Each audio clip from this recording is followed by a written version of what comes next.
Family week వచ్చినప్పటి నుంచి చాలా హ్యాపీగా వాళ్ళ మొఖాల్లో చిరునవ్వులు కానీ ఫ్యామిలీస్ కొంచెం హింట్ కూడా ఇచ్చారు కదా. ప్రతి ఫ్యామిలీ వీళ్ళతో జాగ్రత్తగా ఉండు, వీళ్ళతో జాగ్రత్తగా ఉండు, వీళ్ళతో దూరంగా ఉండు అని ఇవన్నీ కొంచెం హ్యాపీ అనిపించాయి. ఇంకా టేస్టీ తేజ అదైతే మొత్తం ఎమోషనల్ జర్నీ అయి నడిచింది.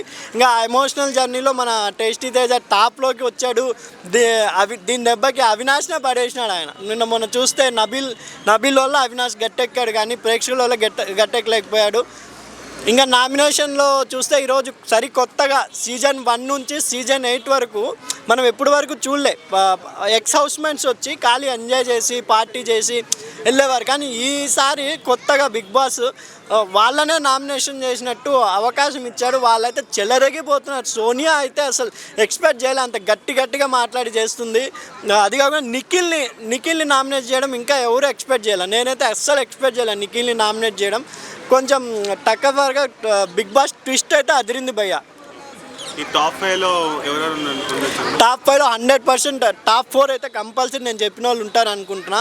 టాప్ 1లో నిఖిల్, నబీల్, గౌతమ్, మన రోహిణి, ప్రేరణ, వీళ్ళు నలుగురు అయితే కంపల్సరీ ఉంటారు భయ్య.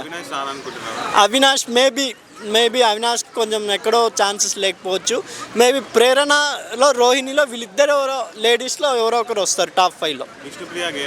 విష్ణుప్రియ టాప్ 5లో ఉంటుందంటే నేను ఒప్పుకోను. గేమ్ ఏం ఆడలేదు కాబట్టి. ఒకవేళ ఫ్యాన్స్ పరంగా ఎక్కువ పెట్టాడైతే అది వాళ్ళ అభిప్రాయం. నా అభిప్రాయం ప్రకారం విష్ణుప్రియ ఏం ఉన్న వాళ్ళలో ఏమంతగా ఆమె ఆడలేదు. ఓన్లీ నాగార్జున గారు వచ్చినప్పుడు తప్ప మిగతా టైంలో ఆమె అంతా గివప్ ఇచ్చేస్తుంది పృథ్వీ కానీ నా అభిప్రాయం అన్న. మరి పృథ్వీ, విష్ణుప్రియ గారి లవ్ ట్రాక్ కానీ ఇవంతా ఇప్పుడు ఎండ్ అయిపోయినట్టే. ఇంకా చాలామంది నిన్న శివాజీ గారు కానీ అమర్దీప్ కానీ వీళ్ళంతా విష్ణుప్రియకి సజెషన్ ఇచ్చిపోయారు. ఇప్పుడైనా గేమ్ ఆడమ్మా, ఇప్పుడైనా గేమ్ ఆడని. ఇప్పుడైనా ఆమె గేమ్ ఆడితే టాప్ 5లో దూసుకొని వస్తుంది జమ్మని. కానీ చెప్పలేం, ఆమె ఇంకా గివప్లోనే ఉంది కాబట్టి ప్రేక్షకులు ఇక్కడ ఒక సైడ్ ప్రేరణ డల్ అవుతా పడతా లేస్తా ఉంది కాబట్టి నా సోనియాతో ఇంకా చాలా బ్యాడ్ అయిపోయింది. ఎందుకంటే సోనియా ప్రేరణ చేసింది, ఆమె బేబీ అక్క ప్రేరణ చేసింది. ఇలా ఇప్పుడు మణికంఠ, ఆదిత్య ఓం వీళ్ళంతా రాబోతున్నారు కదా. ఎవరు చేస్తారో చూడాలి. ఇప్పుడు బిగ్ బాస్ 7 లాస్ట్ సీజన్ కంటే ఒక కామన్ మ్యాన్కి ఇచ్చారు.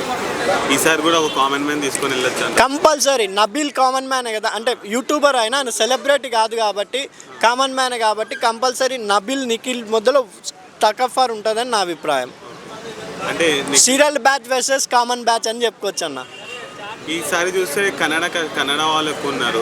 అంటే నేను అది కన్నడ అది పక్కన పెడితే అటు సైడ్ మన కన్నడలో జరిగిన బిగ్ బాస్లో కూడా బాలాజీ అని తెలుగు అతనే గెలిచారు కాబట్టి గేమ్ పరంగా ఎవరు స్ట్రాంగ్గా చూడాలి. నా పరంగా పృథ్వీ స్ట్రాంగ్గా ఉన్న కొంచెం నిజంగా ఆయనకు పెట్టిన బలుపు అనే టైటిల్ యాక్ట్ అని అనిపిస్తుంది నాకు. ఎందుకంటే నిన్న ప్రతి పేరెంట్స్ వచ్చినప్పుడు అందరూ లేచి నిలబడుతున్నారు, పృథ్వీ లేచి నిలబడలేదు. దానివల్ల పృథ్వీ కొంచెం డల్ అయినట్టు. ఈ వీక్లో ఆయన వెళ్ళిపోయినా ఆశ్చర్యపోయాను భయ్య. మరి ఈ వీక్లో ఎలిమినేషన్ ఎవరు? పృథ్వీ కానీ యష్మి కానీ వీళ్ళిద్దరు డేంజర్ జోన్లో ఉన్నారు. వీళ్ళిద్దరు ఎవరో ఒకరు వెళ్ళిపోతే మనం ఆశ్చర్యపోవడం అవసరం లేదు. గౌతమ్ అసలు ఈ సీజన్ 8కే ఒక సూపర్ స్టార్ అయ్యాడు ఆయన. సమ్మన్ లేసింది గ్రాఫ్. మన పేరెంట్స్ కూడా పెడుతుంటే గౌతమ్ కృష్ణని ఆశ్చర్యపోయాడు. అలా లేపారు గౌతమ్ కృష్ణని. మేబీ టాప్ 3 వరకు ఉంటాడని నా అభిప్రాయం. Thank you.